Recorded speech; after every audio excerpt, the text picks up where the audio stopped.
Ang bago nating top 1 ay si Samantha. Ang galing mo, Samantha. Naku, basic lang yan. Paano nangyari yun? Pasado kayong lahat, pero may isang bagsak. Si Scarlett, ano tong favorite mo si Samantha? Pares lang kami ng average, paano ako bumagsak? Di ba sinasagot mo ako? Eh di bagsak ka ngayon? Umanda ka sa akin. A few moments later. Class, mag-behave kayo. Nandito yung principal natin. Magandang umaga, class. Kamusta yung bago nating teacher? Gusto ko pong i-report yung teacher na yan dahil may favoritism po yan. Favoritism? Sinungaling ka, Scarlett? Mabait sa amin si ma'am. Opo, ma'am. Mabait po ako sa kanila. Pantay-pantay lang po yung tingin ko sa kanila. Huwag mo na pagtakpan nanay mo, Samantha. Hala, OMG, magnanay sila. Ma'am principal, pagpasensyahan niyo na siya. Baka di niya alam yung sinasabi niya. Meron ako ebidensya dito na nagpapatunay na binigyan ng sagot ni ma'am si Samantha. At tinawag ng nanay si ma'am. Bawal to sa school natin Kayong dalawa, mag-usap tayo sa principal's office. Ma'am, magpapaliwanag po ako. Ang bago nating top 1 ay si Scarlett. Yes, Scarlett, deserve mo yan. Marami pong salamat, ma'am principal. Alam mo, buti na lang hindi mo na teacher yung nanay mo. Anong sabi mo? Hindi mo ba alam na magkapatid kayo ni Samantha? Iisa lang kayo ng nanay. Anak, ano to pinagpo-post mo sa Facebook ha? Bakit po, Nay? Nagmumura ka dito Sabi mo, tang-ina, laro. Yan ba yung mga nalalaman mo sa school? Biro lang yun, Nay. Wala akong pake. I-delete mo to kung ayaw mo laruin ko yung mukha mo. Sige po, Nay. A few moments later. Wow, ang ganda naman na outfit ko. Picture nga ako. Anak, ano naman itong pinost mo? Bakit ang ikli na shorts mo? Ang ganda ko dyan, no, Nay. Akala mo kinaganda mo yan? Ang pangit. Baka bastos ka ng mga lalaki. Grabe ka naman, Nay. I-delete mo yan. Next time, magpajama ka na lang. Yung tago lahat, pati mukha mo. Wow! Thank you so much, Mommy. You know that I love chicken nuggets. Ay, di pala chicken nuggets to. Pero sarap. May day ko nga. Ano? Ano na naman itong pinost mo sa Facebook? Yung niluto niya po, Nay, shinare ko lang sa Facebook. Itlog lang, ipapost mo ba? Kaya ka naman. Dapat pinapost mo yung mga masarap na pagkain. I-delete mo yan. Lahat na lang pinapadelete mo. Tapos may nagko-comment pa sa post mo, sabi nila, ang pangit ko daw. Deserve. Alam mo, I-delete mo na lang yung Facebook mo. tama na.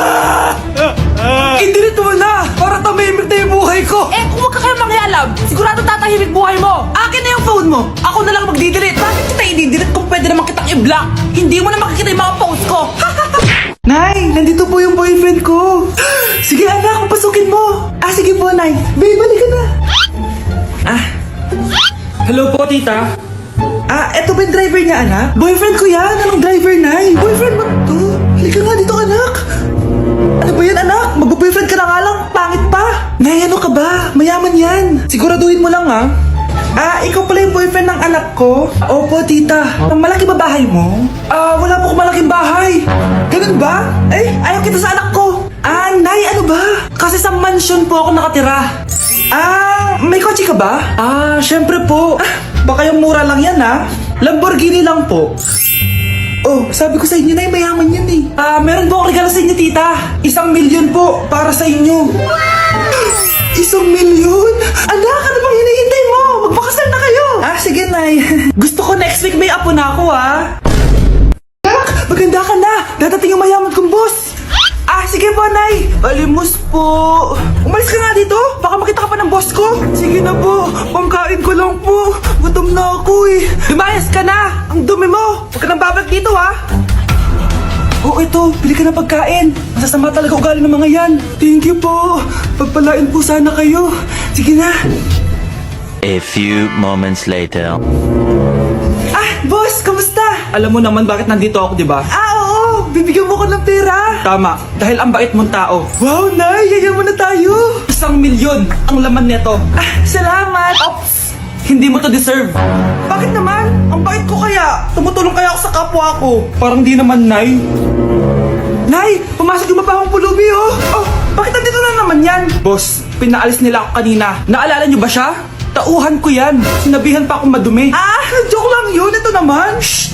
Ibibigay ko to sa karapat-dapat at hindi ikaw yun. Ikaw ang karapat-dapat na makatanggap nito. Sa akin? Milyonaryo na ako! Hindi pwede to.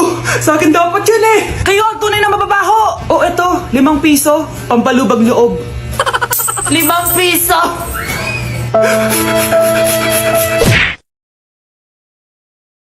Anak, pupunta dito yung mayaman mong tita. Bibigyan niya ako ng pera, Nay. Oo, anak. Kaya maganda ka na, Ah, sige po, Nay. Yes, magkakapera na ako. A few moments later. Hi, Mare. Uy, Mare, pasok ka. Hello po, tita. Ang laki na ng anak mo, Mare. Wow, tita, ang ganda mo at ang sexy mo pa. Talaga? At dahil dyan, may 5,000 pesos ka. Thank you po, tita. Ah, oo nga, Mare. Ang ganda ng damit mo. Gusto mo din ng pera? Oh. Ang ganda din ng buhok mo, Mare. Ah, oo, ito pa. Ang bango-bango mo din, Mare. Ah, oo, ito pa.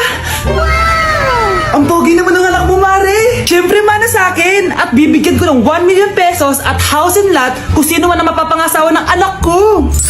Talaga ba, Mare? Anak, halika nga dito. Narinig mo ba yan, anak? Tsuhain mo ng anak niya. Magkasibi ka naman dito. Ah, sige po, Nay. Ang gwapo mo naman. Pwede ba kitang tsuhain? Ayoko! Tingnan mo nga itsura mo. Ang pangit mo.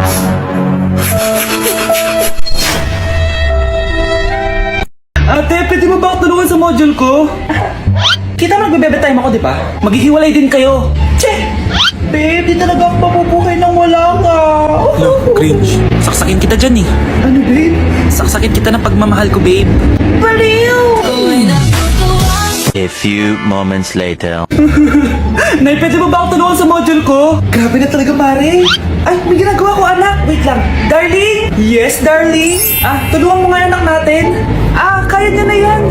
Apakatamad mo talaga. Eh, ikaw nga, puro chismis ginagawa mo eh. Aba, tulungan mo na. Parang di mo anak yun ah. Talaga, di ko naman anak yun. Ha? Winawarsak mo talaga ako, no? Eh, di doon ka na sa anak ng kapit mo. Okay, sabi mo eh. Eh, di dyan ka na sa ampon mong anak. Ampon lang ako. Eh, di magsama kayo ng kabit mo. Sige, maghiwalay na tayo. Sige, maghiwalay tayo. Sinong tinakot mo? Tama na. Sinungaling ka, Nay. Tinago mong ampon lang ako. Anak, sorry, tinago ko sa'yo. May kabit ka, Tay. Niloloko mo kami. It's a prank! Ah, it's a prank! Prank lang pala. So, di totoong maghihiwalay kayo, Nay? Oo, anak. Hindi kami maghihiwalay ng tatay mo. Ay, salamat naman. Pero totoo yung ampun ka talaga. Crush? Pero yung crush ko na yung matay. Crush? Crush? Tsak mo nga kung humihinga. Hindi eh. Tsak mo yung puso niya. Hindi tumitibok. Patibukin mo. Ha? Paano? Sabihin mo yung pangalan ng crush niya. Sino? Dominic. Dominic? Dominic. Wala pa rin eh. Vince.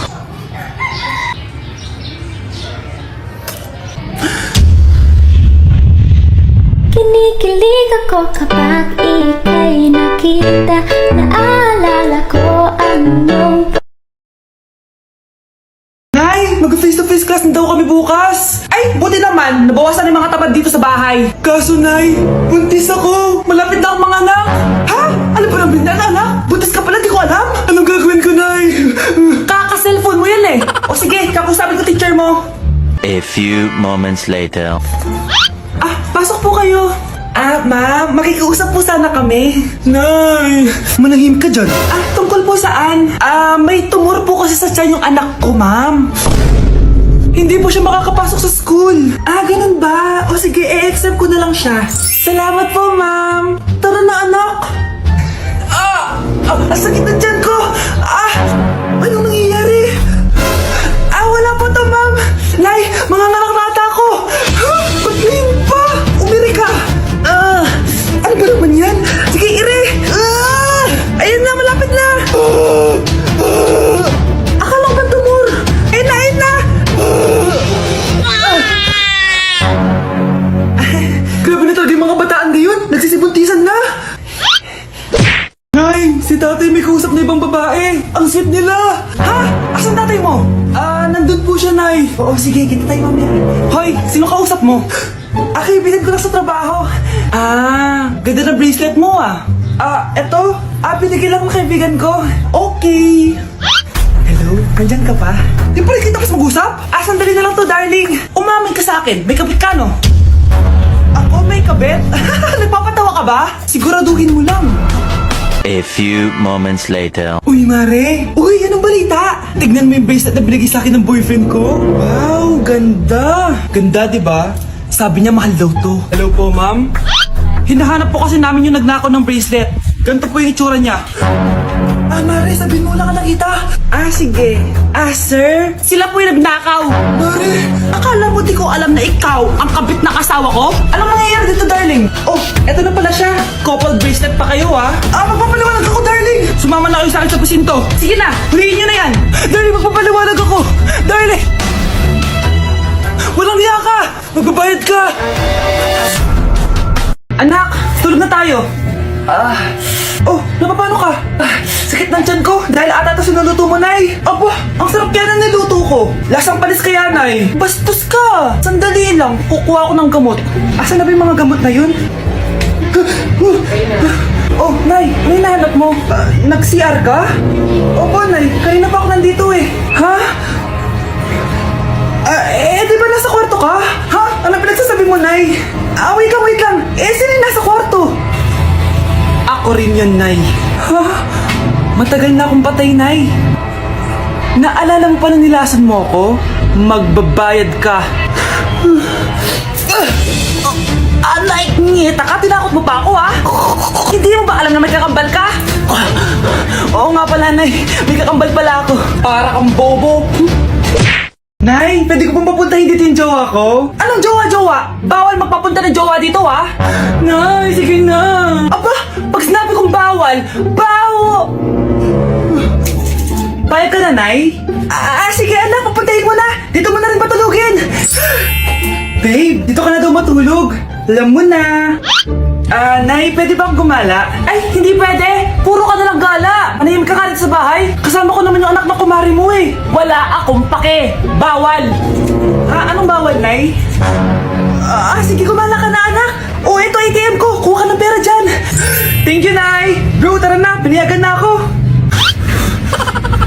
A few moments later. Nay, bagsak po ako sa school. Ha? Bagsak? Yan, puro ka kasi cellphone. Sorry po, Nay. Gagalingan ko po sa susunod. Simula ngayon, bawal na mag-cellphone, ha?